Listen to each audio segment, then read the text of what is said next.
little window. All right, rise and shine. It's party time, folks. It's Merlin and Merle Cards and Dan, the great curator. Listen to that little laugh. All right, we've got a busy week. As you know, we've got some card shows. We just got back from Newport. We got Chicago. We've been posting a lot of videos this week, as y'all might have seen. Dan, how you doing, brother? I'm doing good. I feel like I'm starting to feel like that pre-show adrenaline rush where I'm like, oh crap, I got to get everything together, right? And I feel like I don't have enough time to prepare. It's just been like one show after another. It's like Canada, Toronto, Newport, now Chicago. But after Chicago, we got about 3 weeks to rest until we hit up Dallas, so that'll be good. So, but I'm excited. I'm excited to go. Chicago's one of my favorite cities, so I'm excited to go out there. Right. And like we say, nothing beats Chicago's one of your favorite cities. Sorry, I was still thinking that. I'm sorry. I get so excited about Dallas that I'm thinking ahead of Dallas. Mm-hmm. Yeah, Chicago's. I know you love those hot dogs, dude. Oh yeah, Chicago. I love Chicago. But I love hot dogs too because I'm a redneck from the South, so we all love hot dogs. Maria doesn't like hot dogs, but I love hot dogs. But I love the deep dish pizza in Chicago. Have you had the deep dish pizza? Did you tell me you haven't? Can you believe that I've never had deep dish pizza before? Ever in my life. Never. We've got to find some then. I mean, I've had like versions here in California, but they were like terrible. I've never had Chicago deep dish pizza that everybody talks about. So see, I like that even more, man. Yeah. So I'll try that when I get out there. As long as I can get at least one of my Chicago style hot dogs out there, then I'll be happy, and then I'll try whatever else. I think the deep, because you're always taking me out for pizza, dude, all the time, every city. So I feel like pizza's always your favorite, man. Pizza's one of my favorite foods. I think if we have deep dish pizza in Chicago, that'll be life changing. You know what I was thinking? Like somebody made the suggestion to me that we should start incorporating food reviews in our vlogs because we always go out to eat when we go to Travel City shows. So there needs to be like a food component to our vlogs. And it's always more positive. I know, right? We're always Nobody's happy. Gonna kill us for the food reviews. Oh my gosh. Let's not start the controversy there. I got hammered in the last week by angry people from up north. So, you know, hopefully they've kind of relaxed a little bit. I think so. Yeah, we love the Canadians, man. They're great people, though. Yeah, we love them. I just feel like, you know, at first I thought it wasn't them. Yeah, at first I was like, why are these people so angry? And I watched back the video a couple times, and I was like, I don't know why. I think they took things out of context, and I think so too. Got upset. So you know, it happens. It's fine. Like if they view it that way, but you know, I'll just tell you guys like there was no offense meant for our review. That was our own personal experience in Toronto. Yeah, guys, we love the Canadians, guys. It wasn't you all. We were a little salty about the show itself, not Canada or Toronto. We can't wait to come back to Toronto. Yeah, we want to go there. We want to come back. So don't worry about that. It wasn't you all, guys. Yeah, we started off the wrong foot with the promoters. Mm-hmm. So it was that, not you guys. So we want y'all to know. Right. Hopefully, you know, the next show would be better. The next show was Newport, so we can give people an update about Newport. What was your overall impression with that show? Well, you know what? I mean, it was great seeing everybody. I mean, it's like, you know, it's like a fraternity there. It's great seeing all the men and women dealers there. It's like all our great friends. So it's very welcoming when you come in and everybody's, you know, giving you high fives and hugs and asking you how like all your trips have been. You know, how's, you know, Merlin, how you doing? How's Dan been doing? So that's always a great feeling. Everybody welcoming you with open arms. You get there, and again, it's Southern California. It's a lot of window shopping, and everybody else that's set up there will admit it too. Because, you know, like you said, there's a show almost every weekend. It's a great setup, man. EJ really did it well. He did a really nice setup at the Baptist Church there in Newport. great food. I mean, even the hamburgers on Friday were tasted good. You know, you don't really get I great ate 3 food of them. there at lunch. Oh my gosh. I mean, they were like nicely grilled. I was very Yeah. impressed. And then, you know, EJ, I believe, is Filipino, correct? Yes. So he had great Filipino food on Saturday. Oh my God, I eat it all up. Mhm. And if you missed out, if you were one of the dealers there who did not get the Filipino food, and he, you know, you got it with your free ticket, and man, it was delicious. It was homemade, and man, it was so. He treated the dealers great there, and that was the way to treat dealers at a card show. You know, get them free food, make sure they're fed because that's very important, and make sure they've got their table spots and they're taken care of, and make sure they're happy. That's always a plus. But again, really, you know, nobody really had any money. They want to trade up, you know, and that's not the promoter's fault. So that's just the way people are, you know, that come to these shows. They just don't have the money and they rather just trade. I mean, I made some good trades. Did you, Dan? Yeah, like let me just kind of speak to the show about like Okay. a little bit here. So, I don't know, it's good to be home with your local crowd because we've been traveling so much that I haven't Mhm. had a chance to go to a local show in a while. So, Right. so to see a lot of the friendly and familiar faces, that was really cool. It's kind of like a Right. little family reunion type deal. So I really enjoyed that. And then as far as deals and stuff like that goes, yeah, I mean I experienced these things. I think it has to do largely with the inventory that I carry, where Mhm. Yeah. Same here. it's not really suited for these local type of shows. But I did do a lot of trades, a lot. Yep. I actually We picked up both a lot did. of different cards this past weekend, which is kind of what I how I gauge the success of shows that I go to, which is the level of activity that I get. So if I go to a show and I'm not selling, I'm not buying, I'm not trading, then it sucks. But if I go to a show, if I don't sell anything, but I trade a lot or I buy a lot, then at least that refreshes my inventory and that makes it worthwhile. So this past show, Newport, I didn't sell a lot. I didn't really sell a lot, but I did trade a lot, so that was kind of cool, and I kind of refreshed my inventory. So going into Chicago, so I'm pretty excited about that. And then EJ, props to him. That's Dynasty Mode on Instagram. Right. Yeah, he put together a very well organized show. We didn't have any issues with logistics or anything like that, so that was cool. And then the vibe there is just really fun. It's just really fun Hmm. to hang out with everybody locally that we see. And some of these guys, some of these guys I came up with when I first got back into the hobby in 2020. So it's Hmm. like for us to see the progression from here to where we are now is pretty cool. And we always kind of like laugh and joke about that, about how our inventories have changed and things like that. So that was Exactly. I know. I love talking about that. I mean, yeah, I think the world of all those guys, and they think the world of me and you. And I meant there's definitely a great relationship with them all. yeah. Let's show. Let's go a little bit early here in our Okay. weekly pickups. Let's do it. I want to show some of the pickups that I got from the show here, and then we'll get to the comments and say hello to everybody. All right. All right. So first pickup here that I'll show you guys. This is pretty exciting. I got this Marvel, guys. I'm not completely out of Marvel. I'm back in it, guys. Here, I picked up this Venom foil card. Oh, I remember that one. Yeah, This that's is a beautiful artwork. 2017 Flair, so that's pretty cool. Picked this up in a And who trade, does guys. that artwork?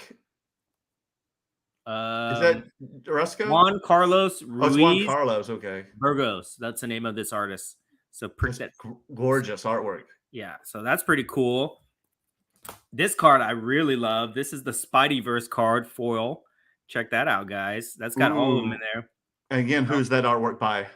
This is I don't know. This That's doesn't not Joe really. Jusco? No, I don't think so. Okay. It doesn't really say on the back here that I can read. Because yeah, that's great artwork too. I love it. Yeah, I'm sure it's around here somewhere. I just can't read it. But it has all my favorite Spider-Man characters: Spider-Gwen, Spider-Man 2099. Yeah, that's a Okay, milestone. guys. Yeah. So pick that up. Yeah, there's a lot of characters on the front of that This card. is a really cool card. This is a pack pulled Jim Lee auto from 1991. Check that out. Oh, 91? It's an 19 autographed Jim Lee card? Yeah, and then on the back of this Oh, that's awesome. is the Jim Lee auto. So check that out. I don't know why they graded it a 9. It looks pretty clean to me. Now, is that a card pulled from a pack or what? Yeah. Pack Oh, it pulled out. is. Yeah, you Well, can they see. did that back then. Yeah, it says 1991 Jim Lee. 1991 X-Men Jim Lee right there. Hmm. And then it also says it right there, 1991. So this is pretty cool. I mean, anybody that knows comics, you know who Jim Lee is. He's one of the most widely known artists for comic books. So he's pretty cool, and he's got a very distinctive style to his artwork. So when I saw this, I had to pick it up. So that's pretty cool. And it has all my favorite X-Men in this one picture: Psylocke, Rogue, Colossus, Wolverine, Gambit. All my favorites right there. They're only missing Cyclops. Awesome. Yeah. So pick that one up. Then my friend Sam, who I picked up a card from him in Toronto, he gave me an entire set of 1992 Marvel Masterpiece Battle Spectra foil cards, guys. Battle Spectra foil cards. So let me just show you what's in here. You got Captain America, Red Skull. These are foil card inserts from the 1992 Marvel Masterpiece set. So this whole frame piece, this is that series, 1992 Marvel Masterpiece. And down here I have all the framed foil cards, but he gave me an entire set, PSA 9. Check that out, guys. This is Spider-Man and Venom, PSA 9. These cards are hard to grade too. Which ones? Oh, they are. I've tried. Ugh. Yeah. This is epic fail. Thanos versus Silver Surfer. So check that out. All foil cards. Beautiful, beautiful cards. One of my favorites right here. Hulk versus Thing. Check that out. Very cool. And then probably my favorite card in the set is the Wolverine versus Sabretooth card. I love this card, guys. So picked up that entire set from my buddy Sam. And then here's a really cool card, Weiss Schwarz. I don't have a lot of Weiss Schwarz cards, but I really love the artwork on some of them, and this one's really cool. This is Thanos with the snap.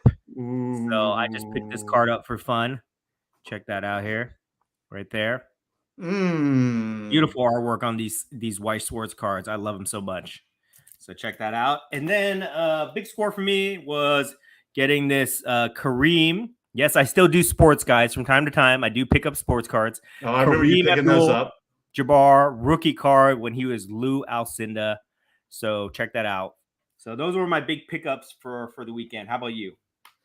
Oh, well, I got a set of these, like the Tops Now, these Mandalorian Star Wars cards. Did you get these right here? Oh yeah, I did pick those up. I forgot. I'll show you. Yeah, I thought you did too, since you did. Oh yeah. Well, actually, you know what? I didn't finish. I didn't show you my Star Wars stuff, guys. Sorry. Oh no, wait a minute. I thought you were missing something. I totally forgot. So I'll let you go, and then I'll come back with the Star Wars stuff. So everybody, I don't know if anybody's seen these sets. These are from Tops Now. These are limited edition. They were made to look like packages, the Star Wars packages.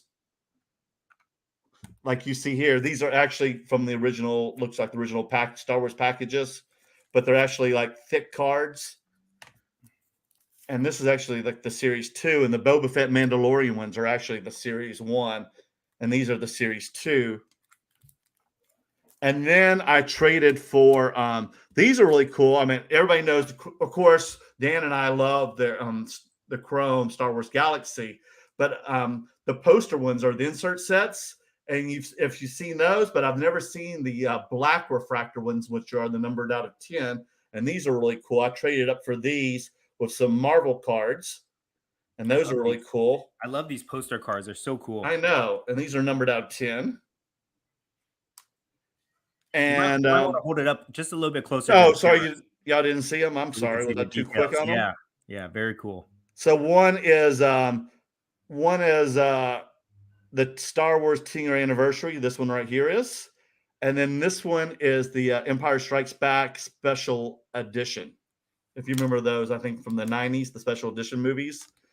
And then if you know me, like me and Flip and Steve always like the weird cards, like the cards that now could be like $5, but you never know. Tomorrow they could end up being $5,000, or they can just end up being $10. But with this Elvis movies coming out, I've been investing in some Elvis cards that take with me to the card shows, especially Dallas. So here is like a press pass Elvis card with his shirt in it, numbered out of 25. And then here is an autographed one. This is a press proof from one of Elvis's famous photographers. Whose autograph is that? George Kalinsky, who was a famous Elvis photographer, and this is back in Elvis' Las Vegas 70s heydays, numbered out of 50. He gets press pass. And then another Essentials. And that's a beautiful card. Yeah. Right. And if you go on and I remember I showed y'all this one last week. This is a Topps, which is really hard to find. If you go on eBay, you will discover, man, it is really hard to find Elvis cards because there are a lot of Elvis collectors, and Elvis collectors pretty much consider these cards just another collectible. They don't consider them cards. These are, this is memorabilia to them. This is not a card. That's interesting how you call it memorabilia, right? Or how Elvis collectors would consider that memorabilia. Mm-hmm. Because like you said, this is a press proof, so that's like an autograph from one of Elvis's famous photographers, or that's a piece of memorabilia or shirt relic. So look it up. They're really hard to find, those things.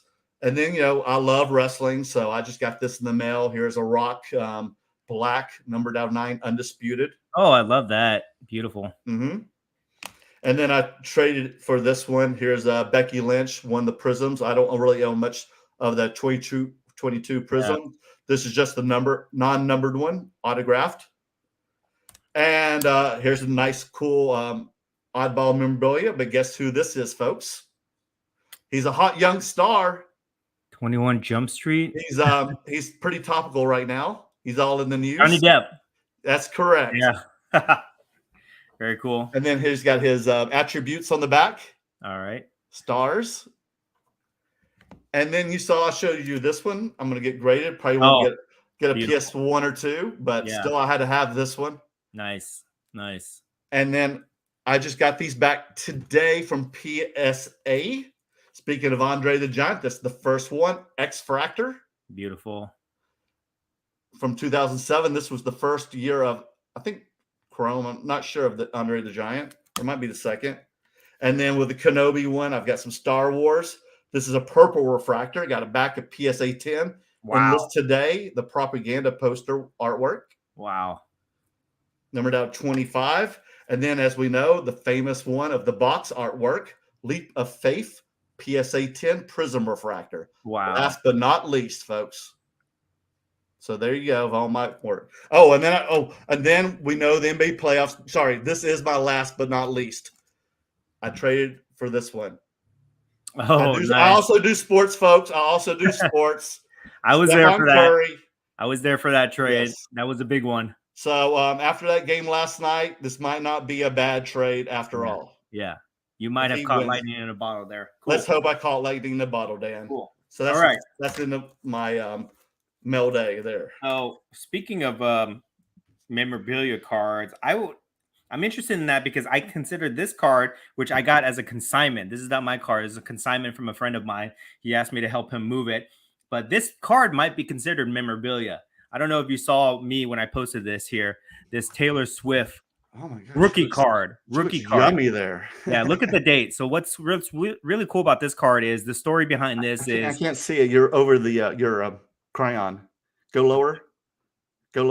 Right. Your light's in it. How about that? Can you see that? Oh, yes. 06. I got it. Yeah. So the story behind this card is apparently when she was just starting out, she would give away these are like promo cards to her first single. And she was giving away these on the streets in like Nashville or something like that. And she would sign them and autograph them. And this one's, you see them from time to time where she would sign it to people's names and things like that. This one's cool because it's dated. It's actually dated in 2006 and signed by her. But I wonder if this would be considered a piece of Taylor Swift memorabilia, or is this like a Taylor Swift card? I think it's cool. I'm a big Taylor Swift fan, so I think it's super cool. But this is something that I'll have in my showcase for a little while until it moves. But that's 16 years ago. Yeah. So crazy, so crazy. But I think it's pretty cool. And she's what, 30 now? So that makes her what, 15? Well, she started out, I think she was like 16 years old when she started out or something like that. Well, that's July 13, Yeah. 06. And what, she's turning, I guess, what, 31? So yeah, she's 16 there. Yeah. Yeah. So That that makes was about pretty right. cool. So I got that recently. I also got some of those Star Wars pack cards. Here's the Mandalorian. You guys check Oh that yeah. out. That's pretty cool. I love the Mandalorian. Baby Yoda, Baby Grogu. Yoda, Grogu. Check that one out. And then Darth Vader. Anything. I love anything Darth Vader.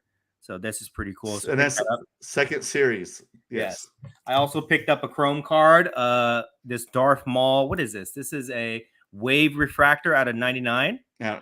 Right. Well, 99. So Darth Maul is one of my favorite characters. Also, I also picked From up the Phantom Menace. Yeah, picked up some of those poster cards. Here's a green refractor out of 50. Mm-hmm.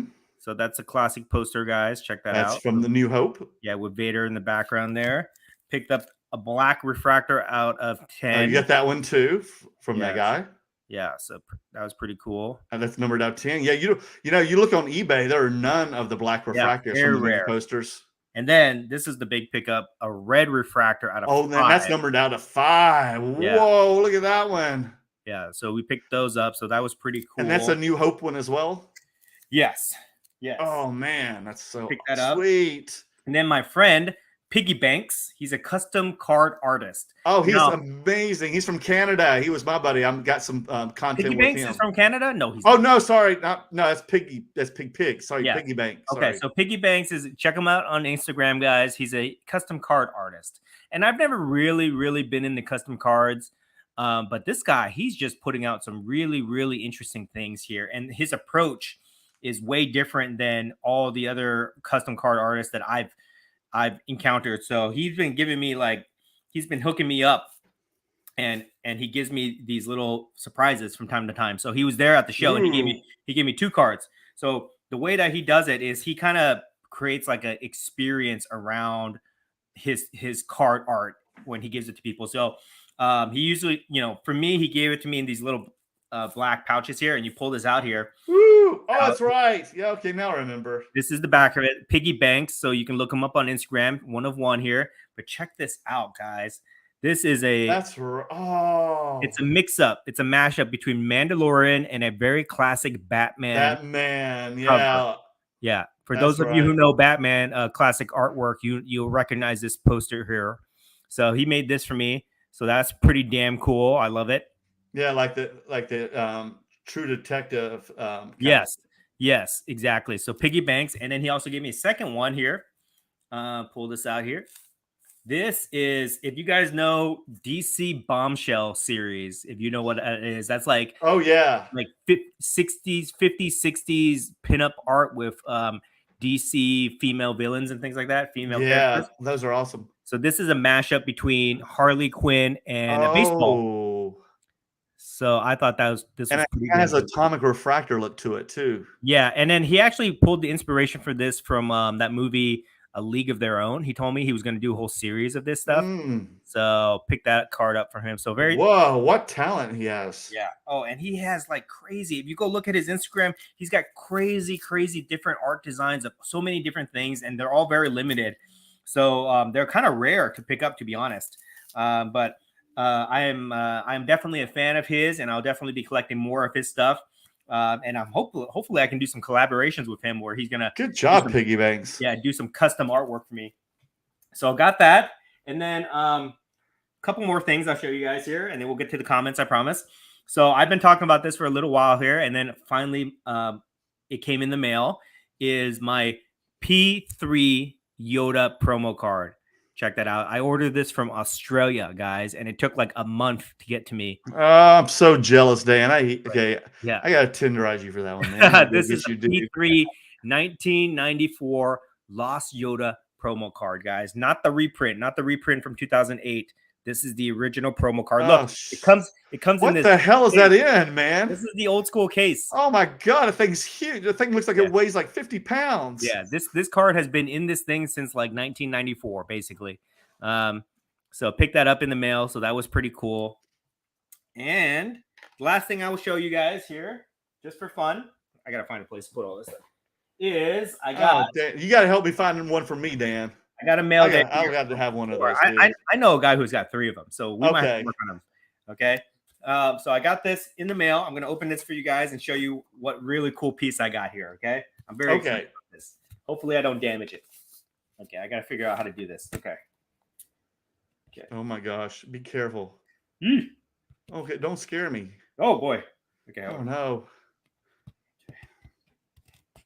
This is a live rip, live on air rip here. Oh my goodness. Oh my goodness. Okay, got it. Dun, dun, dun.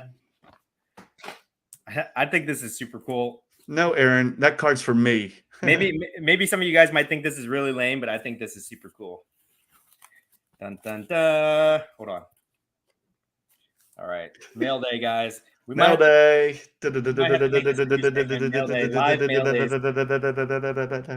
Hopefully, I didn't get scammed when I bought this. We'll see. Oh my gosh! No, it's gonna be some G.I. Joe cards. Okay. Here we go. Teenage Mutant Ninja Turtle. I am now collecting. Okay, I'm now in the Type 1 photo game. This is a Type 1 photo, original photo. Okay. Oh, you told me. Okay, you told me you were getting into some Type 1 photos. I just don't know what it is. One of my favorite athletes to collect. Okay, and Mickey Mantle. Well, you'll see. Jackie Robinson in like an oddball photo, right? Okay. An oddball photo. Okay. Oddball photo. Okay. Ready? Mm-hmm. Boom. Who is this? Mike Tyson. Oh my God, he's cooking. He's a chef. 2 things you like to go eat and sports. Check that out. Mike Tyson making a hamburger. He's making, what is this? He's making a hamburger. Cookies, I think. No, it's a hamburger, isn't it? No, it looks like a cookie or a pancake or something. But basically, that's what it is. Mike Tyson in a chef uniform. Check that out. From here, it looks like a hamburger, but I'll read you the back of this. Okay. It says Mike Tyson in New York at the hotel for the March of Dimes Celebrity Chef Night. Dated 1989. How cool is that, guys? My gosh. I'm gonna get this slabbed up, and I'm in the Type 1 photo game now. Yeah, can you tell the audience what a Type 1 photo is specifically? Yeah, so basically it's just an original photograph. Okay. It's not a reprint. It's the original photograph that's owned by the artist who took it. And on the back of this, they're usually stamped with the artist name and their information saying that this is their property. And there's usually like a little bit of information on the back of it, like where they took the photo, things like that. So Type 1 photographs, pretty collectible. I saw some in Canada. And my friend Dave, he picked up a really cool one of like, I forget who it was, like Babe Ruth playing golf or something like that. I don't know. I forget which it was, but I just thought that was cool. So I might start collecting these weird athlete candid photographs where they're doing things outside of their profession. I just think it's super cool. So now for us dummies who don't know, can you get these graded? You don't grade them, but you can slab them and authenticate them. Okay. So is that what people do? Yes. So I will put this in a PSA slab, so just to preserve it. And it'll be authenticated. Yes. Okay. So I got that. So pretty happy with that. Awesome. That was my big mail day. Okay. Thank you for patience, everybody. Let's get to the comments. Let's say hello. We got a lot, man. Okay. We're going to get winded with a bunch. Marvel got 239. Hello, boys. What's up, dude? Wake and Break Sports. Yo, aloha. Brad, is it your birthday tomorrow? Mm-hmm. Please let me know or text me. Dave, hey, guys. Pokey, hello, sports. Hello, guys. What are shows coming up and what you guys will be attending? Like I said, we had Newport this last weekend, and we will be in Chicago this weekend. And then we'll be in Dallas next month. Yeah, we'll take about a 3-week break before we head out to Dallas. We need it. I'm starting to feel the wear on that. You know, I might have to cut back on my show schedule because 2-3 shows back to back is just it's wearing on me. And then we have so much content to cut too. Non-sport car dude, happy Taco Tuesday. We love tacos. Maybe that's why after dinner. Ed Ram, Dan, does California Kitchen still exist? Yeah, they're here and there. Pizzas, yep. Adam Spisman, Geno's East is a spot for deep dish in Chicago. Yeah, Geno's. That's what I was trying to tell you, Dan. It's Geno's. Yeah. Thank you for reminding me. That's where we'll go, Adam. Thank you so much. Modern Crime and Cards. Good evening, gentlemen. I'm in the club. I like the club. The club is life. Life is the club. Exactly. Thank you. He's talking about the Super Fractor Club, I think. Oh, did you get one? What was it? Yeah, I think. Oh, let me know. Since we dropped our video today. Oh, tell me what you got. Mm-hmm. I want to share with me. I'm so excited to hear what it was. Stilo Mac, if you guys are not busy, please check out the Mohegan Sun November card show in Connecticut. We will look into it. We'll look into it. I know we got a few coming up in October, November in this area, especially like Vegas and stuff. Philly Joe, good evening, gang. What's up, Joe? Calvin, hey guys, what's up, Calvin? Aaron, what's up? Good evening, gents. Sin City, yo, gents, good vibes. What's up, buddy? Mm-hmm. Ooh. Card Across America. What up, fellas? Thought on Star Wars Masterworks. I love them. They look beautiful. These.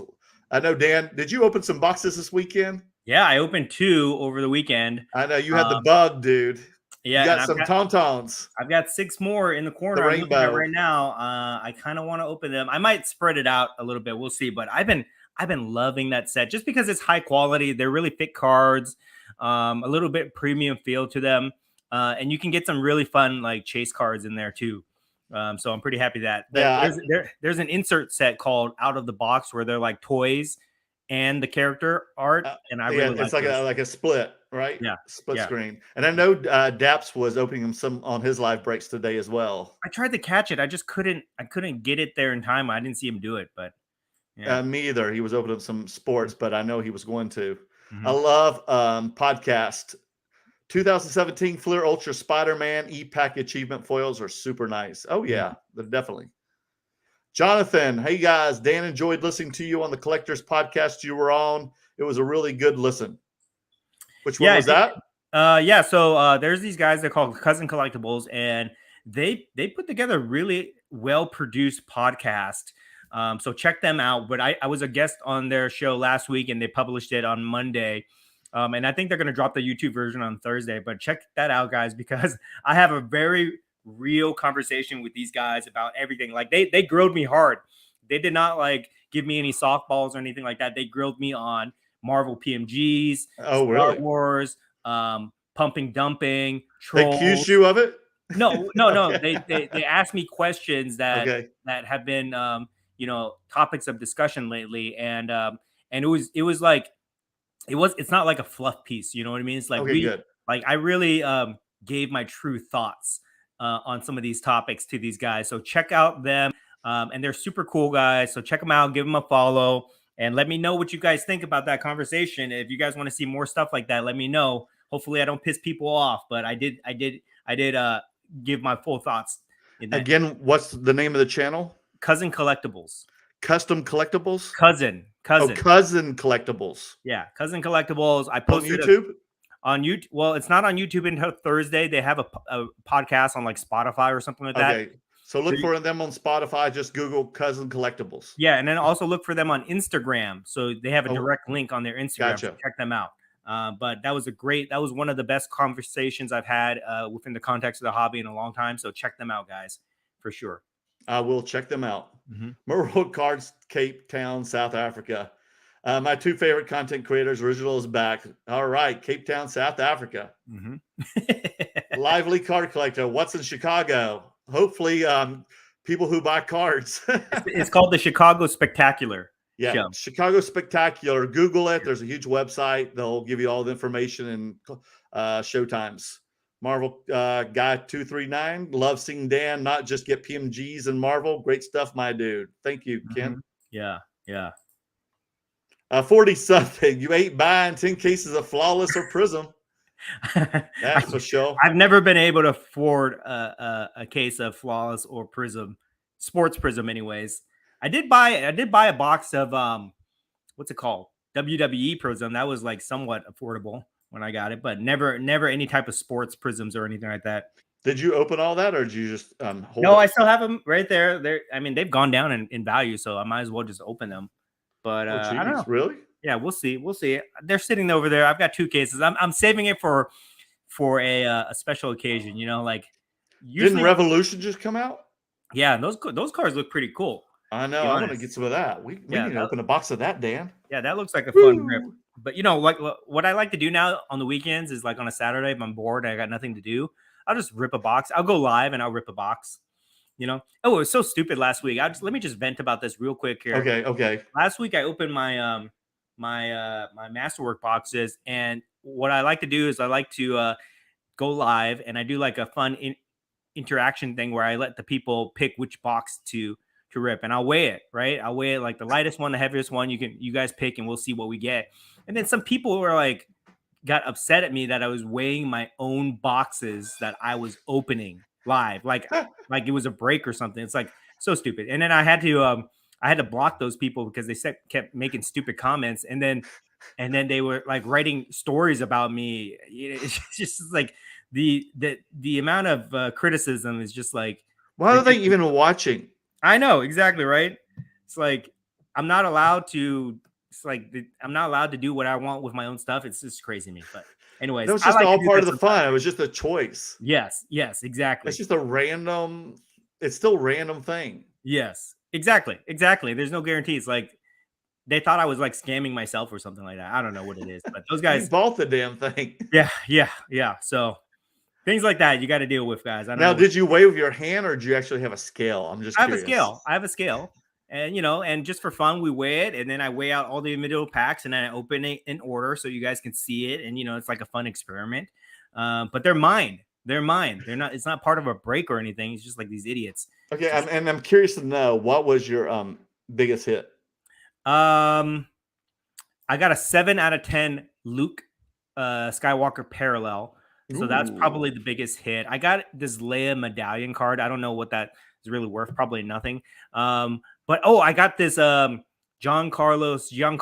Esposito. Giancarlos Yes, Esposito. autographed 1 out of 25. So that's probably the biggest hit. Ooh, yeah, I'd say that's the biggest hit. Yeah, so that was pretty cool. I just really like this Masterwork set. And the biggest hit I got, guys. Let me show you real quick. Okay, I want to see. I got them started, guys. I got them started. What do y'all think the biggest hit was of that he just announced, guys? What do y'all think it was? Was it John Carlos Esposito, 1 of 25 auto? I think it was. Because the other ones are just like parallels. This is the biggest hit. This is But going the straight. Luke's pretty good. This is going straight to PSA after this, and then I'm probably gonna stick it on Golden. Okay, let's see it. But I gotta hype it up a little bit first. Okay, let's hype it. Tell the Here story. it is. Here it is. The Chaser. Bum bum bum. I knew it. The Tauntaun. The very ultra rare red Tauntaun out of 25, guys, numbered out of 25. Oh my god! I can't even say it with a straight face, but yes. Now that is 25 of 25. That's the Omega, right? No, it's 23 out of 25. Oh, okay. But when it's 25 of 25, that's the Yes. Omega, correct? Yes. That's what I thought. Okay. So pulled this. This was a huge hit, guys. If you guys don't know, I PC Tauntauns. If anybody has a 1 of 1, if anybody has a 1 of 1 of this, you hit me up because I'm building the rainbow for this bad. You're gonna do the rainbow just like that Yes. guy had the Kawhis when you met in Toronto. Oh yeah. Yeah. So this is a big hit. This basically pays for the box right there. Oh boy. Got that, guys. Okay. Next one. Let's moving on. So you didn't pull any I'm looking for some Donald Glovers or Rosario Dawson's. You didn't pull any of those? No, I've never Or pulled Natalie Portman's? No, never. Well, I pulled like Natalie Portman base cards. Okay, but none of the parallels. No, those are pretty hard. Damn. Okay, let's go. Next one. Okay. Hit me with something, Dan. Give me something, buddy. Give me some questions. Modern Crimes and Cards. Poster cards are the best. Those tins are sick. Thank you, buddy. Yes, they are. I've never seen those until they were brought to me at the Newport show this weekend. So I loved them. Aaron, how much you willing to sell the red shirt 25 Elvis card? I don't know yet, brother, but I'm going to take the Chicago with me and see if I get any nibbles. But hit me up on IG. We'll talk. Neo, surprised you guys are going to Chicago instead of the Midwest Monster in India. I know, Neo, but how do you think it'll be, brother? Because Dan and I booked this one early, and I know the Monster is in Indy, which is 4 hours away. But we chose Chicago. I didn't even know about it until like 2 weeks ago, to be honest. I didn't see any type of advertising for it. Had I known about it, we probably would have gone to that one instead. But the last Chicago show, a lot of people talked highly about it. So that's why we kind of booked it early. Yeah, how do you think we'll do, Neo? Yeah, we'll see. We'll see. Let's see. Don't scare me. Emmanuel Delgadillo. I'm glad I stumbled on both of your channels. Thank you, brother. Thank you. And make sure you like and subscribe to our channel and hit that bell button, brother. What's up, Rob? 19 Vintage. What's up, brother? Check out his stuff too. Yeah, check out 19 Vintage. He's doing these really cool custom label for He is, Marvel man. cards. I think they're very interesting. I don't know like if they're for sale or anything like that, but he's doing something like that. So check him out, guys. He's been working. He's been getting all the products and everything in ready, the equipment. So do it. Check him out on Instagram, 19 Vintage. Mike, I like wrestling. A fun show to watch. Young Rock. It is really good. It's really watching the history of him, of how he got into wrestling and his entire family. So it's very informative. The Rock has an amazing story, to be honest. But that show's really entertaining. I've watched both seasons of that, so I enjoyed it. And then Mike is a longtime supporter of this channel, so it's good to see you in the chat, Mike. He doesn't usually come on the lives, but it's good to see him in here. Modern Cards and Crime. Oh, there it is. I dreamt about that Swift card. Oh, yeah, she's sweet. Too underage then, though. She's youngin'. She's a youngin'. Only 16 there. That was her debut. That's considered her rookie card, I think, if you want to call it like that, right? Yes, like, I don't think she has cards. She doesn't really have any. That's going to be definitely in high demand. Wait, have you ever seen Taylor Swift cards? No, you've had the card. It's that 2011 is pretty much her rookie card with Kanye, which is a kind of a dual rookie card. But she doesn't have anything else. And then her solo card is that one I have. Well, I had it. I sold it. Is that Topps Trump in 2015? That's her first solo card. Interesting. Is the 2015 Top Trumps. That is her rookie card then, 2006. If that came out in 2006. Well, that would be. It's not a real card that can grade it. It would only be an authentic auto card. Ah, I see. Okay, but it can't be. It can't be graded as a card. No. Oh, because it doesn't have some type of license on it, right? Exactly. I see. Interesting. It's good to know. Good to know. If you guys ever want to know about music cards, you got to talk to Merlin. Merlin, you didn't show off the Prince card that I got you for at the show. That was Prince, right? Oh yeah, I've had so many of those. I forgot. Yeah, I've had them. That's the second year Prince card from '85. This is the Panini hit collection.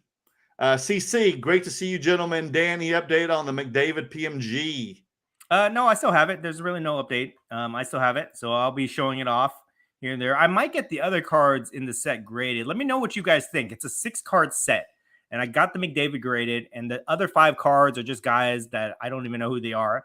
But I was thinking about just grading those cards, just so that it's displayed nicely, all 6 cards. But I don't know. And will you be selling it as a set? Or yeah, it has to be sold as a set because they're all matching serial numbers. So we'll see. Yeah, and about that Prince card, like it was great to see it in a SGC 8. SGC grades harder, believe it or not, than PSA 8, especially with those stickers. And to see a card graded in an 8 or better is pretty impressive. So I had to take that card when Dan showed it to me. So thank you, Dan. Cards Across America. I'm all in on Star Wars, not because you was pumping and dumping, guys. I respect your guys' content. Appreciate what you do for the hobby. Respect. Yeah, I mean, guys, we still love the Star Wars cards. We're still pumping it. We're still buying it. We're pumping Star Wars. We're still buying it, man. We're loving it. Yeah. I bought Star Wars this weekend. I traded. I bought it. So we're still in it, man. Oh yeah, and then if you guys haven't noticed, we dropped like 3 different Star Wars related content episodes on YouTube the last couple of days. So check that out, guys. It's very entertaining. So hopefully you guys enjoy that. Yeah, and they just did a short one. It was like 5 minutes. So be on the lookout. Next week, I'm going to be doing like a pretty much a 30-minute version next week. So look out for that one when I get back from Chicago, guys. Yeah, it's going to be really fun. More interviews, more behind the scenes stuff. So be on the lookout. It's going to be really good. Yeah. Yeah. More Dan buying art, all kinds of fun stuff. And I dropped the 17-minute podcast episode today or yesterday or something like that. Oh, you did? Yeah. I got to watch it then. I'm sorry. Yeah, I've been out of the loop. I've been at the doctor, so I need to watch that one after tonight. Always stay till the end credits, guys, because there's always a blooper scene or something like that, so you guys can check it out. Just like Marvel movies, you got to watch it till the end. Yeah. Brian Basketballs, I've been listening. Thanks for sharing as always. Enjoy the content and lively chat. No sad Pele here. Missed the ship, but dig the uncut sheet. Oh yeah, I was showing off my uncut sheets that I got from the McCracken. That's our friend Gene. He sent me these 3 uncut Marvel sheets, and they are beautiful. And I'm gonna get those things framed up and show those off pretty soon. So that would be pretty cool. It's my dream, guys, to like have like an art exhibition where I can display all these uncut sheets that I've been collecting over the years. So one day I will put that together. One day. Nice. Mike, hit the likes, guys. Thank you, brother.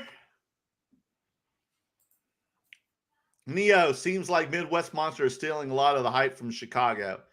Well, hopefully we can steal some hype for Chicago. Yeah, I hope there. I hope there's I hope not, because it's come to Chicago. Come to Chicago. It's going to be really disappointing. Yeah, if anybody isn't from Chicago or close to Chicago, come check us out. Milwaukee, I know, is only an hour away. So those in Milwaukee, come to Chicago. Everybody in Chicago is invited to the show to come meet us. Everybody in Chicago is invited to come to the show and meet us. We will be nice to everybody. So come. Everybody's welcome. Okay. Now will Sunday League Investors, Brian, joining us? Yeah, Brian's coming with us, of course. Yeah. So Sunday League Investor, who will be having nothing but soccer cards. He'll be joining us. So come see the 3 amigos this weekend. Break Even Club will be there. Mike, congrats on the Star Wars original artwork, Dan. That was Vader's Revenge, right? Yes. I was surprised Topps didn't take possession of that commission for a set. Well, the way that these artists have explained it to me is they do it. They create the original art. They license it to Topps, and Topps can publish it any way they want because they own the image, but they get to keep the original one. And what most of them do is they sell it to like George Lucas, right? And if George Lucas has the first right of refusal on all these things, and if they don't sell it to him, then they just kind of keep it and they sell it to whoever. So I was just happened to be lucky to have this one. It was there at the show. We walked by, it was sitting on the floor, and we saw it and we stopped in our tracks, and I acquired that piece, and I'm so happy to have that. My other goal, guys, is to collect a few of these original art pieces, and I want to host a Star Wars art gallery exhibition with tying the original art pieces and the cards and the superfractors together. So that's one of my goals. Now that's a true great curator right there. Yeah. That's where I'm leading to, guys. I'm gonna be a I don't know what we call it, like a collectible artifact curator. That's what I want to be known. That's a true definition of a curator. Yeah. Now, Dan, this is a stupid question. Okay. So how did Topps attain the artwork if Brian Rood had it there in possession with him at the Star Wars Celebration? Well, the way that they explained it to us, even Randy said that is they own the licensed image. So they publish it in their cards, and they can reproduce the cards as much as they want. So what are they? They just like scan it? Yeah, probably something like that. You know, they own the tiny little image of it, and then they can do whatever they want with it. And the artist is not allowed to reproduce it on their end. They just have the original. Okay. Yeah. And okay, so I think we got to most of the comments here. We are okay. Well, I mean, I'll highlight this one from Mike, and then this will lead into our next discussion topic. Okay, let's do it. Mike, I think I mentioned how Topps Chrome baseball a few years ago was $95 a box at my LCS this year pre-sale. At Blowout, it's $425, was $500. Thoughts on this inflation along with Panini products? Oh, great question. Yeah. To end this. Well, you know, I feel like as the hobby continues to grow, these companies, for them to grow also, they have to raise the prices of the cards if the secondary market is making so much money. They like the companies have to take their little piece of the pie also. Otherwise, the only way that they can make money is just by massively overprinting these cards. So I can understand that. I really have no issue with them raising the price if that's what the market value is. It's the secondary resale prices that need to be kind of like controlled a little bit more. Yes. Like I think the football prism boxes that just came out like last week or something like that were like going for like $1,600 a box Woo, from Prism. Lordy. So Oh that my just God. I don't know what the retail on that stuff was, but I know it's not $1,600. So that's stuff like that. That's always going to be an issue. But again, if there's demand for it, then that's what it is. Although I wonder if the demand comes from um, breakers. I wonder because breakers, it just seems like we might have to talk to Daps about this and learn the economics behind these things. But it seems like breakers will buy the box at whatever cost because they know they can piece it out and sell it and make 25% or whatever their margin is On the on that. secondary market, right? Yeah, it seems like the way that they do their breaks, they'll always make money on their boxes. So it's like they almost don't even care about what the initial prices are. Like you see all these Yeah. boxes that Or came through the out, packs, right? like the flawless, the WWE Prism, the NFL Prisms. Like these boxes are getting opened up by breakers, like in large, ridiculous amounts. And I just wonder, like they just must have like such a system in place where they just don't care about the price and they can make money on anything. I don't know. That's just my assumption. Yeah, I see that Yeah, too. That's yeah, because yeah. they're just selling the packs, they're not the box. Right, right. But like most people don't buy these boxes on their own and rip it, right? Unless we see it. I mean, maybe they do. I don't know. I'm just making assumptions No, now. I mean, I talk to so many people that come to our tables at shows, and Yeah. they tell me like a lot of the cards that they sell to us that they had, pulled from breaks. Right, right. So it'd be interesting to learn the economics. Like I wonder how much these breakers make on their box, right? For them to be buying so much products. It's just like It's got to be a ton because they keep yeah, doing this and doing this, and you yeah. go and I watch some of these our friends break, and Mhm. they have so many viewers and subscribers. It's crazy. It's almost like when new cards, new products come out, the breakers get first pick no matter what. Then Definitely. they break all the product and then they pull whatever cards they pull. And then you see the prices of these boxes go down as the good cards start to get pulled, right? Isn't that because that's kind of like what happened with WWE Prism. When it first came out, those prices were like way higher than the retail. Then you saw all these really great cards get pulled, and then the prices went down Yeah, dramatically. and then it becomes yesterday's news. Yeah, and then that's probably what happened with Flawless too, the NBA Flawless after that LeBron logo man got pulled. So it's kind of interesting how those cycles go. I don't really I never bought into a break before, so I've never been part of that crowd, and I don't buy new wax that often. So it's just kind of interesting how that kind of cycle goes. Okay, and I know like I'm seeing some comments here where people say like the breakers inflate the price and things like that, but I don't know. Like, I mean, like there must be a demand for it because these breakers are filling their slots, right? They're making money. So until that works itself out, I think there's always going to be a higher inflation. But to answer your original question, Mike, I don't really have an issue with the companies charging more if that's what they're commanding on the secondary because they got to make money Right. too. But that leads me into this interesting topic that I want to talk about. It's not Okay. interesting; it's kind of boring, to be honest. But I think that anybody who's been paying attention to the economy and things like that, we've been seeing huge crashes for like crypto, stock markets, things like that. And there's a lot of talk about us going into recession and things like that. And I'm just wondering, how will that impact the card market for people like you and me, Merlin, where we spend money to go to shows, we try to sell cards, like what are your thoughts on that? Because I've been thinking about this a lot the last couple weeks just to try to see if I should be taking some action on this, if I should be adjusting my strategy. Like what are your thoughts? Yeah, I was just wishing my one of my closest friends his birthday last night. He's living in Hawaii, and he's got a family, and he had his own business, but pretty much living off crypto. And he's moving back here, going to move back probably in Yucca Valley because crypto's taking a dive. He said so. He's moving back here in September. He's lived in Hawaii for 2 years, but he's got to find a real job again. He said. He Yeah. can't enjoy his the business that he was trying to upstart. that he wanted to and live the fine life in Hawaii that he was having with his wife and child. So he's going to move back here in September, and we're going to have to take a hit on our cards and the sale of our cards with the times right now and the comps afraid. You know what I mean? We may have to take some low sales at some of these shows and take a hit and move. I don't know. I'm gonna talk to you, and we may have to move. Where are we going to move that cash flow, Dan? Yeah, this is interesting. We're gonna move it back into some cards.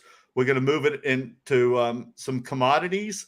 We can't move it into some crypto. I asked my buddy what we're gonna move it into, and he said, move it into maybe some gold or oil or something. Interesting. That was his advice. Yeah.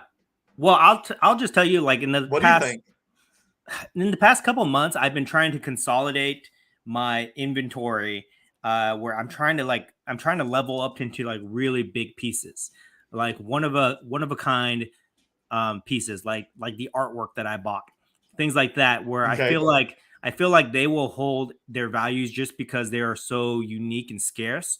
And I'm looking at other things like high grade comic books, these uncut sheets that I'm buying, very, very rare cards, things like that. So I've been trying to consolidate my collection into like the higher end pieces. But I noticed that when I do that and I go to these shows, that there's not a huge demand for high end pieces, high end items. So, and I do feel like the lower end cards is what people are buying mostly. But if there is a true recession where a lot of the people that are playing in that level where they buy the cards for a couple $100s or whatever it is, that's probably going to be the first thing that goes. So yes. I'm almost thinking to myself, like, we might have to slow down our show schedule, because there might not be a lot of action for us, given what happened with Toronto, what happened in Newport, and we'll see what happens in Chicago. If we get like 3 consistent shows where there's very little activity, we might have to kind of cut back a little bit, because it just won't be worth it for us to go out there. So that's why I'm definitely paying attention to what's going on in the economy. I still think that, like, with cards, there's like most people in cards have the disposable income where they will still play in this hobby, no matter what. It may not be on the same level as it was the last few months. It could be step down a little bit, but I think for the most part the hobby will be able to withstand this, anything like that. I will say, for me personally, besides consolidating, I am, in terms of my other investments, I don't really play in the crypto game that much. I have a little bit of Bitcoin. That's about it. I may be invested in that. I don't mess around with any of those anything that's not Bitcoin or Ethereum. I don't mess with any of that stuff, just because the stories that I hear in terms of how these things are played out, like what happened with Luna and what's happening on that platform Celsius and things like that. I just, like, that stuff just blows my mind. So I don't mess with that stuff at all. I understand. I have a lot of friends who are really into crypto, and they always tell me about all this stuff, but I have so many. If I'm going to take any risk at all, I'm going to be buying like cards. That's where my risk tolerance is acceptable to me. Not in anything that I don't know anything about or have no interest about. Stocks, I will be buying some stocks at some point. I'll probably start averaging into them, doing dollar cost averaging into them, because they are down right now. But I have stocks, because I was in stocks more until I got into cards. Yeah. And I'll also be probably starting to stockpile cash, liquidating some of my cards to stockpile cash, just in case the world, just in case things get really bad. So that's kind of stuff that I'm doing right now. But my thought process on this, and maybe this is I don't know, this might sound silly, okay? But my thought process is, I just got to ride out this whatever you want to call it, this downturn, this recession. I got to ride it out till it ends, however long that is, and then I will be fine. Because after going through what we went through in 2020, I feel like if I can survive the end of the world, which is how it felt back then. Um, I think I can survive anything, as I just got to write it out basically. So I'm not too worried about what's going on as long as you start to pay attention and you start to take steps to kind of like build up a defense in case things really go bad. But after what happened in 2020, like I just feel like I'm not really worried about big swings in the market anymore, because I'll just if I can go on a tangent real quick here, guys. My thought process on what happened in 2020 when they shut everything down, all the stock went down, everything like that. I was really scared personally because I was heavily leveraged in different assets at that time. I wasn't in cards at that time. I was heavily leveraged in. Oh, you weren't? No, no. I was collecting for fun, but I wasn't like flipping cards or anything like that. Okay. Oh, gotcha. Yeah, same here. Same here. Yeah, I was mainly just buying like toys. I was collecting toys and comic books, but I was heavily leveraged in real estate. And when they put like a stop to rent, stop to evictions, stop to all that stuff, I freaked out. You did? Freaked out. Yeah, I had like a whole, like, I remember distinctly I had like 2 nights of like I just could not sleep because I was worried Oh, man. about like what I was gonna do to protect my family. And at that time, my daughter was born, Emily. She was just That's born right. that year. She was just born like the month before they shut everything down. My daughter was born, and my wife was not working. She was on maternity leave. So I was like really worried about how I was going to keep everything together. And I took all these defensive moves that now that I look back on, I'm very proud that I was able to do that. But I took all these defensive moves to make sure that I could just survive and ride it out. And at that time, we didn't know what was going on because COVID was such a new novice thing that at that time, like we didn't know how serious it was. It was almost like zombies were taking over the world, like it was the apocalypse. So that was really scary. But after surviving that, I just feel like I can ride out storms. Basically, you just got to be able to ride out the wave, and then if you can ride it out long enough, the market will hopefully eventually go up. And if it doesn't, then we're all screwed anyway. So who cares, right? So that's been my thoughts lately. You want to add anything to that?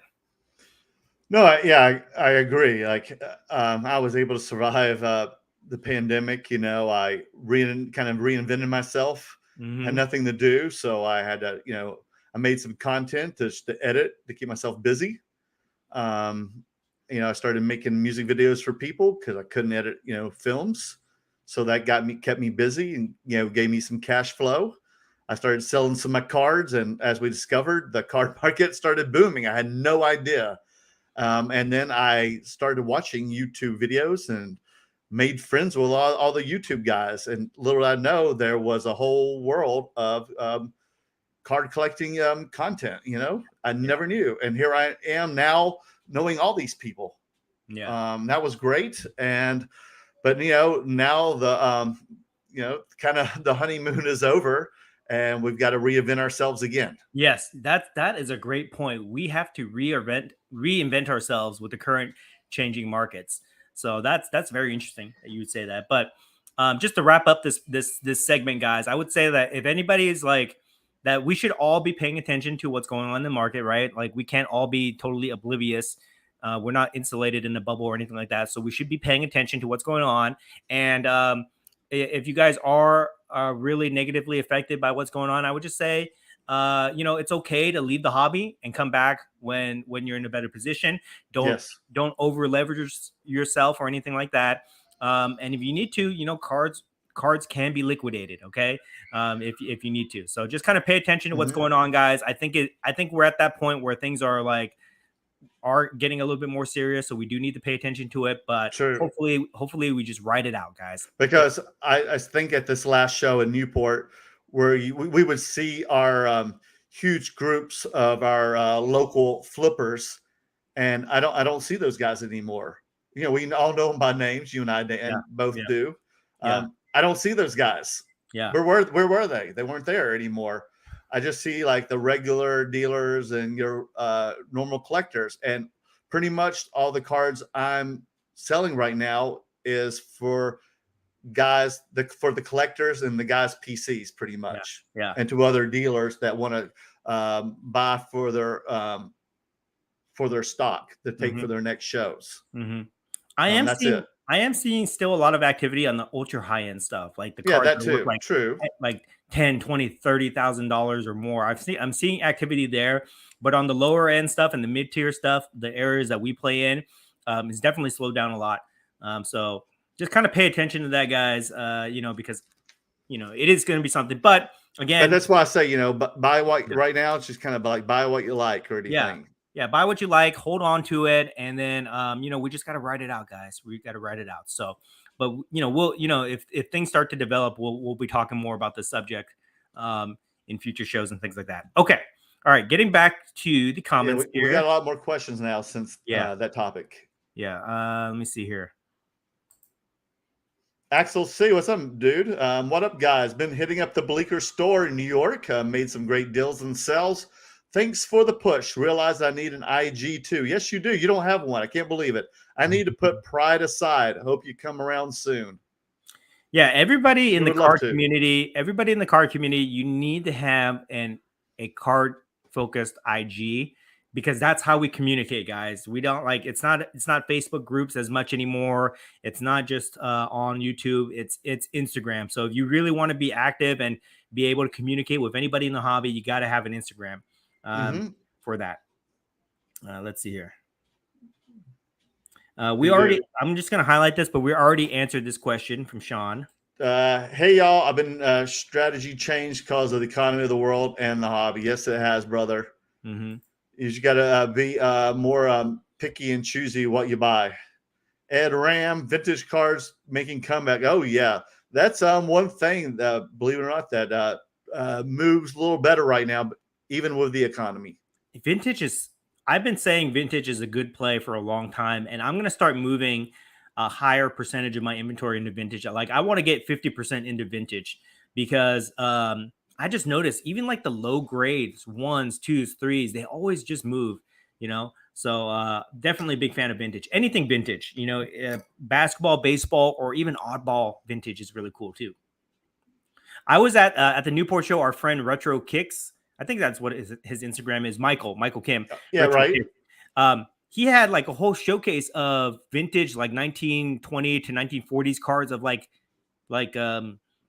social icons like Gandhi. Oh, he did? Yeah, Oh, I didn't Gandhi, get to check it out. I totally missed it. Mark Twain, Oh, Einstein, all these. Was it those OK VIP cards? I don't know what they were, but they were were they animated or were they older? They were Were they like photos? Know. Were they photos or they were animated? artwork?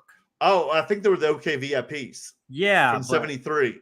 They were really, really cool, and people were like all over his case the whole weekend. So even vintage pop culture stuff, if you want to call it that, it moves too. So that's very interesting to see. Now, Sean, I believe the sweet spot has always been 10 to $100 cards. High end stuff is always hard to move, even more so in the downtrend. Yeah, for me, low end cards have like never low end or entry level, whatever you want to call it. I don't want people to get mad at me for using that word, but my sweet spot, like that has always been like a tough area for me. My sweet spot has always been that like $2,000 to $5,000 range card. I call those the mid-level cards. Yeah. That's always been really good to me, but I want to get into that ultra high-end stuff because I think that I know a lot of people that play in that area, and they seem to do very well. But you got to have big balls to have cards like that. To buy a $30,000 card and sit on it until you move it, you got to have you got to be in a special position to do that. And I'm not there yet. But I'd like to get there someday. Who knows? Yeah, and Sean, you can't bring those price cards when you're doing traveling at high end big shows like Chicago and Toronto, New York, and Dallas and Atlanta and stuff. When your table is $500, $1,000, and you only can bring like 100 to 200 cards. Yeah. $10 cards won't cut it. Mike, in the recession, cards and memorabilia are best enjoyed as a hobby. So establishing a narrow focus and budget are important for being happy. Investment will have to be short-term, buy, flip, etc. That's true. Okay. Mm-hmm. Agreed, Dan? Mm-hmm. Agreed. Scarface 824. For those that didn't spend on base PSA 10s and other common cards right now, you're seeing the rewards for all your patience. Buy rare cards now because those will go back up. Oh, I totally agree. Totally agree. Yeah, I learned this lesson early on in the big boom of the last couple of years. Is like you gotta buy rare cards. You gotta buy low number, low pop rare cards. People will always say that they're hard to comp, but at least you're not controlled by the comp. You know what I mean? Like rare cards that have no comps, people always say, "Oh, I don't know how to value it. I don't know what this or that, whatever." But at least you're not controlled by the comp. At least you're not going to have some dude pull up the last sale, which is like 30% lower than what you bought it for, and be subjected to that. So that's been my strategy for the better part of the whole year, is just buying rare, hard to find cards that I can put my own price on. And then all I got to do is just find somebody that values it the same way that I do, which has worked out very well for me. So good comment. And it was cool. You got to you had a really cool rare card. Was it the Babe Ruth? And you met my friend Dan Wilnack of Memory Lane. Perfect example. Okay. Oh yeah, let's talk about this because this is going to be interesting. So I have this rare 1951 Connie Mack. Oh, it's Connie Mack. Okay. Yeah, Connie Mack Babe. No, it's the series is called Connie Mack. Oh, I gotcha. But the card is a Babe Ruth. It's in my box right now, so I can't pull it out. But it's rare, and I've been taking it to shows, and everybody loves this card because it's a portrait card of Babe Ruth in his action shot about to hit a home run or something. People love this card, but you can't comp it. There are no comps on it, and people keep saying, "Oh, I like it, but I don't want to. I don't know what the value is." Blah blah blah. So your friend Dan, check him out. His IG is Pawn Stars Sports Expert. Yeah, his first name is Dan, right? Daniel Wulkan. Yeah, Wulkan. Yeah, he is a partner in Memory Lane Auctions. It's another. Yeah, and he's the guy they always bring on Pawn Stars when they have cards and memorabilia. Yep. Oh, I didn't know that. Okay. Mm-hmm. So, he walked by my table and he saw this card and he's like, I've never seen that before. I need to have this in my next upcoming auction because they specialize in vintage cards. And, he kind of talked me into it. And I said, I'll put the card in the auction, which I've never done before, guys. I've never submitted a card in an auction before, but I'll do it if you allow me to make content around it. And he has agreed to do that. So I will be kind of documenting the process of submitting a card, seeing what it goes for. But we'll see what it goes for. I mean, it could go for as low as like $500, or it could go higher than that. I don't know. I probably value the card at between $1,000 to $1,500. But we'll see what the auction list goes at. But that's a perfect example about having a card that nobody can comp. So it's hard for people to value it. But if you find the right person, they'll pay up for it. So we'll see what happens, guys. Awesome. Yeah. Diversified collectibles. I need to buy what you hate, so I'll be more willing to sell it. Laughing loud. At least that's what my woman says. Yeah. It's always hard. It's always hard to sell things, but like if you ask your significant other, they'll say, sell it. Woman. Get rid of it, right? Get rid of it.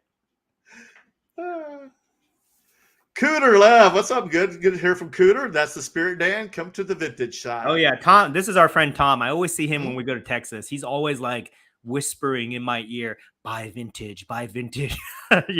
So he's starting like getting me into that. Yeah. Every time I buy vintage, I'm always buying like the more cheaper like PSA 1-2 stuff. As soon as I have it in display case, it's gone.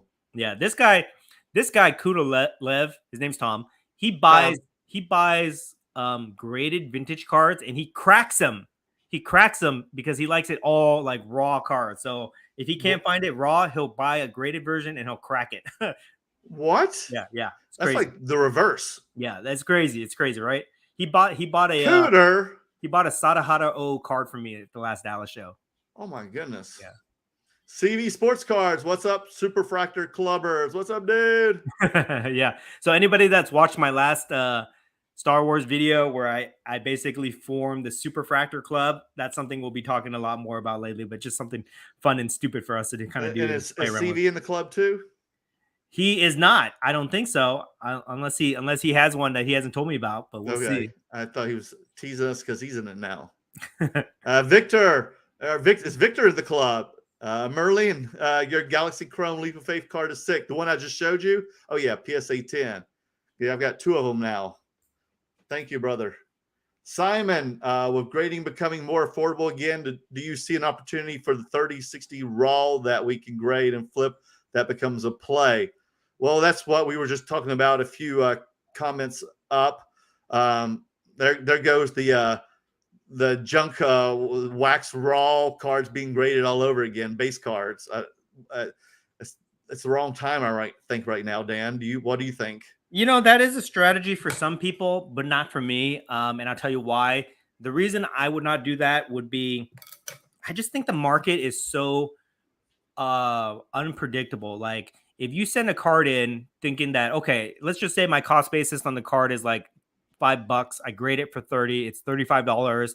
And today's prices, it could be like $50, $60, $100 card, right? Today's prices. We all learned this lesson the hard way with PSA and their turnaround times, that when you get the card back, even if it's 3 months or whatever they quote it to come back at, 3 months, 4 months, you don't know where the market's going to be at that time. I personally lost thousands of dollars grading cards that at the time they were like $100, $200 cards. When they came back to me, they're like $5, $10. Yeah, like a year and a half later. Yeah. So I personally learned my lesson that way. I would never do that again. But some people can do that, So I don't know. If you know a strategy, I guess it could be a play. But for me, I wouldn't do it. I play in like today's market. I'm always adjusting to today's prices. My inventory is always shifting for that regard. Only the really big pieces that I love, that I spend a lot of money on, do I hold long term. But everything else, I just kind of adjust with the market. So I wouldn't do that. No. Simon, thanks for entertaining as I prepare for my upcoming rapid auctions tomorrow night. Where are these rapid auctions? What's tomorrow? Tomorrow's Wednesday? I don't know. Wednesday. I don't know. Maybe he's looking at a different auction house. But let me go back to that one comment about cards here from Simon. Oh, back up. I will say this too. Shoot, I lost my train of thought. Hold on. I'll have to come back. I'm so scared now, like with the recession and everything. I'm scared by the time you get those cards, no card's going to be worth it. Oh, okay. So I just don't even know. Like I don't want to take a chance with anything. So here's what I'll say about that too, is like the intention that PSA has by opening up that series is for, or that service level is for people who want to get their sets graded or low end cards graded because they just want to have it. This one, good. Yeah, for flipping. Yeah. The intention is not for flippers to be able to make money off of that. Whether you can do it or not, who knows? Who the hell knows? But I would say that service levels for people who are trying to like just grade the cards that they want to have in their PC or to build sets and things like that. And if you get lucky, maybe the card blows up and you can cash in on it at that time. But I would not be taking a large stake in trying to do that, just because it is so unpredictable when those cards will come back and where the market is at that time. The only thing that maybe would be a safe bet is if you have like, iconic, like LeBron James, Topps Chrome cards or things like that, where you just grade at a low service level. Those things are probably going to be okay when they come back out, but I wouldn't be speculating on, junk cards or anything like that. Yeah. Mike, are you talking about 1951 Topps Connie Max All-Stars #9 Babe Ruth Yankees baseball card? I think so. Okay, hold on. Since he's asking me about it. Okay. I hope you can find it in time. Yeah, I have it right here. I use my case as a support. Oh, as a stand for my computer. But Mike is a good friend of the channel, so if he's asking about it, I'll pull it out. Give me a second. I gotta hold it like this, guys. Sorry, not very professional here. Where the hell is it? I don't even know where it is. Oh no! Don't tell me you lost it. Wouldn't that be something, huh? Oh my gosh! Oh gosh, where is it? I hate when that happens. You think you've lost something, and then it's right in front of your eyes. Here it is. Okay, good. If Mike knows what this card is, I would be very impressed, because Mike is a wealth of knowledge. Obviously, he does. Okay. It doesn't have a number. It doesn't have a number, but here Well, it is, show Mike. them. Here it is, Mike. There, oh, that's in well, little got it. Oh, it's not in focus. Not in focus. Focus it. No, bring it back in the middle. You almost had it. Bring it back. Bring it back. There you go. Right there. Yeah, it doesn't have a number. Take a look at that, Mike. Let me But know. it does say 51, but it doesn't have a number. It says book. Yeah. Connie Mac book. Yeah. So check that out. But that's the card that really drew Dan Wilkins' eye to. Yeah. If anybody knows anything about this card, let me know. I picked this up in a random trade a few months ago, and it's always been a mystery to me, but I just thought it was cool. And Dan's with Memory Lane Memorabilia, who sponsored preview night last year at the National. Mm-hmm. They're out of Tustin, California. Yeah. Okay. Here's some knowledge from Tom. Well, where'd he go? I didn't see it.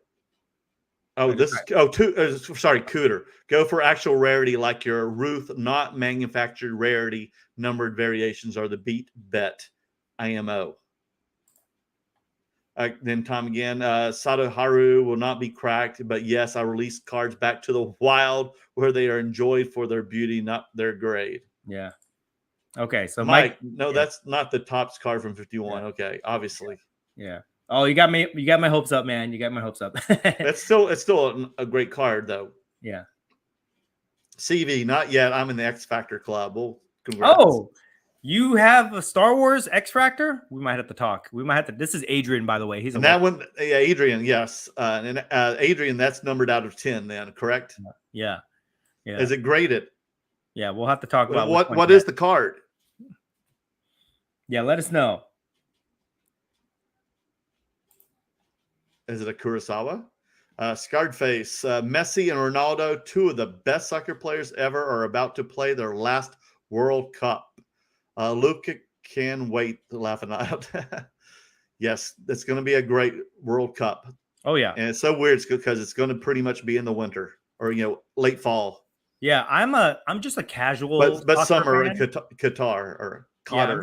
I'm just a casual soccer fan, but I'm definitely going to fall for the hype when the World Cup comes by. And I've got two big Ronaldo cards that I'm sitting on, so I'm hoping that something good will happen. We'll see.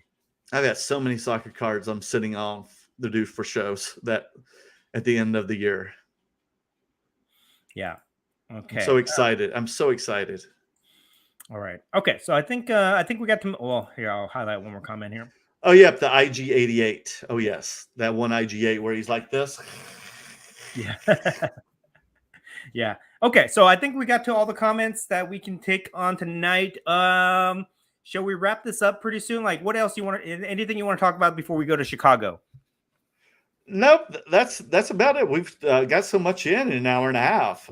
I can't believe that we got so much in an hour and a half. That's pretty good. Yeah. I will say that, you guys, if you are in the Chicago area or you're going to go to that show, come check us out. We'd love to meet you guys. Everybody in Chicago, if you catch my drift. And then we will definitely do a live from Chicago this time around. We definitely will be, yes, regardless. Yeah. Because we didn't have to do all that traveling through the border and everything through customs. So we're not going to be as tired.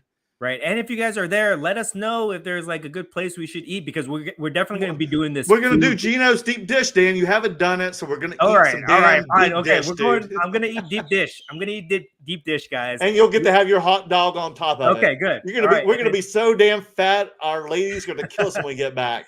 We're adding a food segment to all our car show vlogs now. Best places to eat. It's going to be like bar stools and their little. Yeah, you're going to have to record this, Dan, because we're going to come back 20 pounds heavier. Oh, I'm excited for this. This is going to be a thing, guys, where we're going to be doing like best places to eat in these towns that we go to. So starting with Chicago. So we'll check that out. But yeah, it's going to be a fun week, guys. Anything you want to plug? Yeah, man. We're gonna get there Thursday. The show starts Thursday, and it ends on Saturday, which most shows end on Sunday. This one ends on Saturday, and that's it. So, and we'll be doing it live there on Saturday, and then coming home on Sunday. Mm-hmm. So nothing on Sunday. Awesome. That's it. So, like I said, we've posted. Dan and I just posted a collaboration with Daft Sports on the Star Wars Celebration. It's just a 5-minute short video. that was posted yesterday. So check it out on both our channels. And we just posted our Toronto Break Even Club conversation podcast today as well on both our channels.